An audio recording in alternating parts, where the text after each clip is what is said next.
Welcome back to the channel. I've promised you more content for this Disney Sorcerer's Arena, and as mentioned, I'm going to bring all the 4 expansions. So this is going to be the first one called Thrills and Chills, because we have Jack Skellington here from Nightmare Before Christmas, Mother from Rapunzel, and I don't know this character. I think it's from the Black Cauldron, but I don't know his name. I need to figure it out. So, oops, upside down. What can we find here? So by the way, this is not going to be a how to play game. I've explained how to play this game on the core set. You can find that video in the channel. So I'm just going to focus on the content for these expansions. And this one says, take your combat skills in Disney Sorcerer's Arena. Okay, the Horned King, Jack Skellington, and the Mother Gothel. Okay, so just a general description, the 3 characters and the content. So let's see what is inside this expansion. So it's much a smaller box. At the moment I have the boxes of the expansions yet, but I'm really thinking if I could just hold everything inside the core box, because as you will see, the components are very few, and I believe everything can be packed inside the base box. So the manual is very thin. It just introduces the changes, no general rules explanation. Like you have, for example, in Unmatch. I know I'm always comparing this game to Unmatch, but in Unmatch, every expansion is a standalone. So you can play them standalone and you have the explanation of the rules. This one, you just have the different things, which is new abilities, new effects, and the components, and that's it. So you see the box, these are the components. 3 characters, the 3 decks. Even I don't even like this insert because you cannot take the cards out, and the tokens. The tokens and status effect things. That's it. That's it. I don't think it's worth to keep all the boxes, especially because the boxes behind they all say the same thing. So where to start? So let me. I want to see Jack Skellington. Jack Skellington. So you can always know which character belongs to and which base belongs to. So for some reason, my Jack Skellington it looks like this. You see, the acrylic is damaged. Seems like there is an overlay of something that you can peel off, but it isn't. So it's just some between the 2 layers. There's some air. I don't know. Unfortunately, it doesn't look good. But anyway, I can live with that. So you just need to put like this. You have a Jack Skellington. Some of them hold well, others just fall. But I think if I need to put everything in the core box, I need to disassemble the minis, and in order to save some space. So you will need to put in and out every time. So that's Jack Skellington. Get him. And I like the fact that the backs are different from the front side. I love that. I love that. So you really see like a 3D character walking around. So what is Jack Skellington? So there we go. 10 life. Doesn't look like he's like the toughest of the guys in terms of endurance, but 10 of life, that's not bad. And his skill is you discard a card from your hand to move an adjacent state, to move a status counter from a status effect on the character, on one of the characters, to a status effect token of that character allies. Okay, so you can play around with the status effect. We haven't seen yet the character that does that. And then when he upgrades, once on each of the Jack Skellington turn, when adding or moving a status counter to a status effect, you can put an additional status counter on it. So if it's a good thing, you can endure it with more time, or if it's a bad thing on another player, you can give another token in, so it takes another turn to affect negatively the character. So really some character that will play around with status effects for sure. So this is the deck, 10 cards. Prepare for the Slate. It's a move card. Until the end of the turn, whenever a rival is dealt damage, they gain choice of Afraid or Immobilized. So Afraid is the new thing right here, the new status effect that says this character must use each of his movement phase if possible. At the end of each of his movement phases, it takes 2 damage if he is adjacent to a rival. So it becomes afraid, needs to move around like very crazy, and if he ends up near a rival, adjacent to a rival, it takes 2 damage. So it's difficult. I don't know if it works well. Let's see the rest of the cards.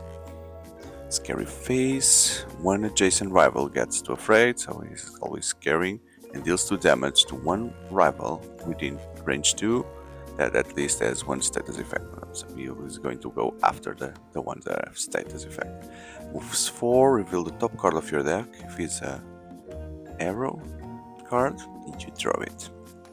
So he's going to have lots of these for sure. Range 2, deal 2 damage to a rival. That rival gets afraid.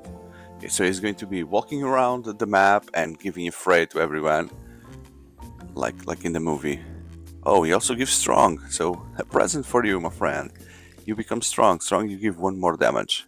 And 3 strong means that in 3 turns you are giving 1 more damage. That's good. 3 or 2 turns.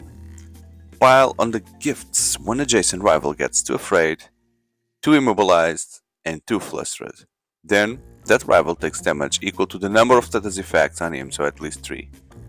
So he's going to be affected with 3 different things, and then take 3 damage. 0. The dog from the movie deals 1 damage to each adjacent rival, deals an additional 2 damage to each adjacent rival with afraid. So first you afraid everyone, and then 0 goes there and gives 2 additional damage.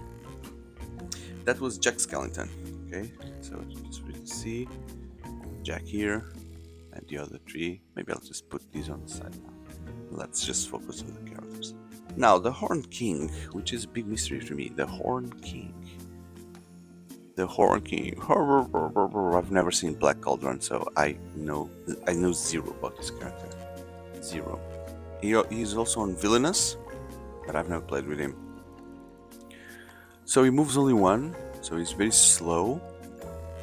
It has a skill that move 1 of the allied Cauldron Born up to space. What are the Cauldron Borns? These guys. Okay, so these guys will occupy places in the map.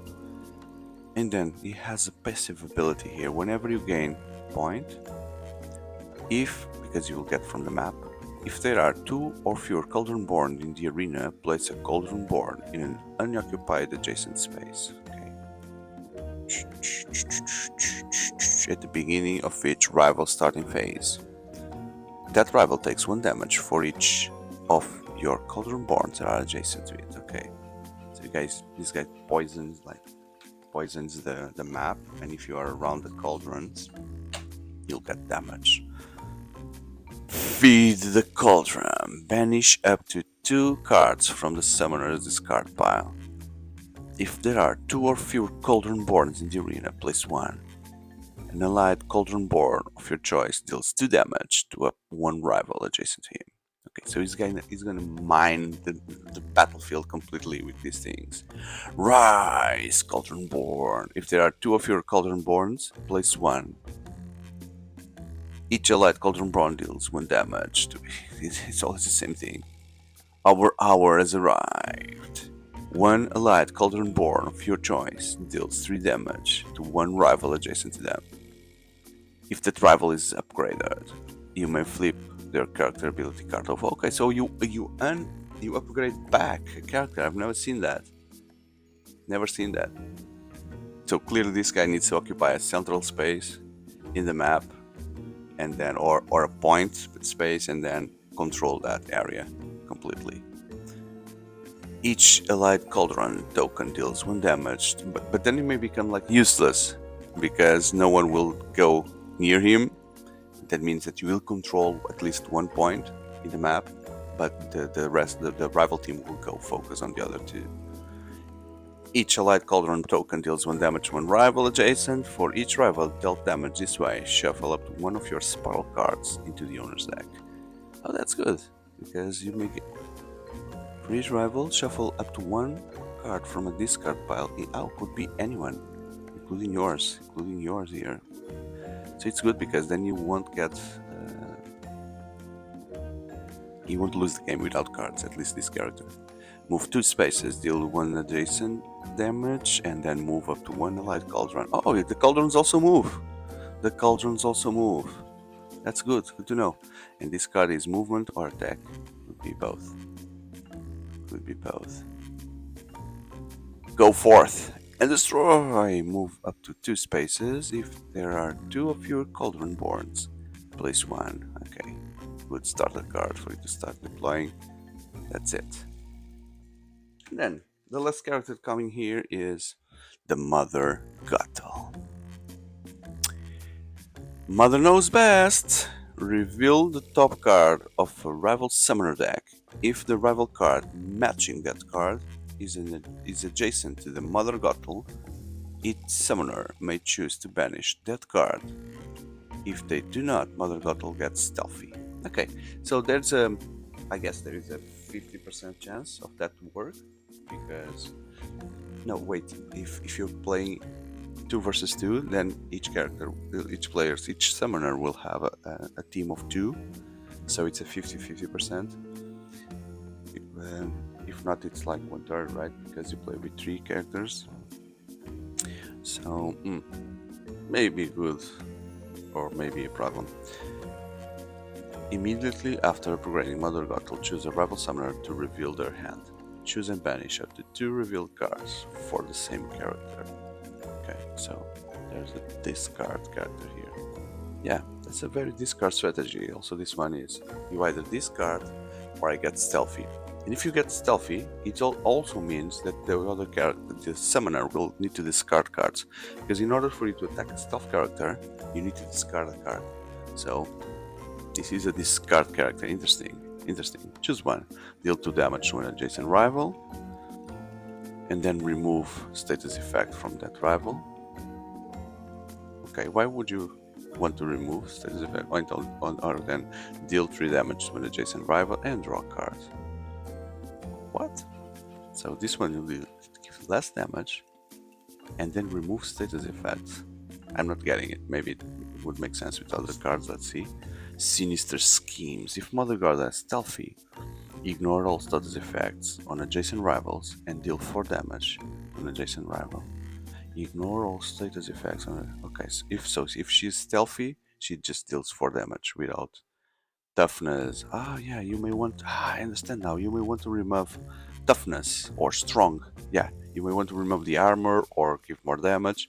So she cleans, she debuffs enemies. That's the right word. Debuffing the enemies. If Mother Gothel doesn't have stealthy, then she gains stealthy and just deals 3 damage. Powerful character. Exert control. Deals 2 damage to an adjacent. Deals 1 damage to each princess characters in the arena. Because yeah, you have traits here. This one is a villain. And kingdom, I don't know what it is. I don't know yet. So there are some princesses that deal 1 damage in the arena. Mother Gothel recovers 1 energy for each character damage dealt. Okay. The dilemma.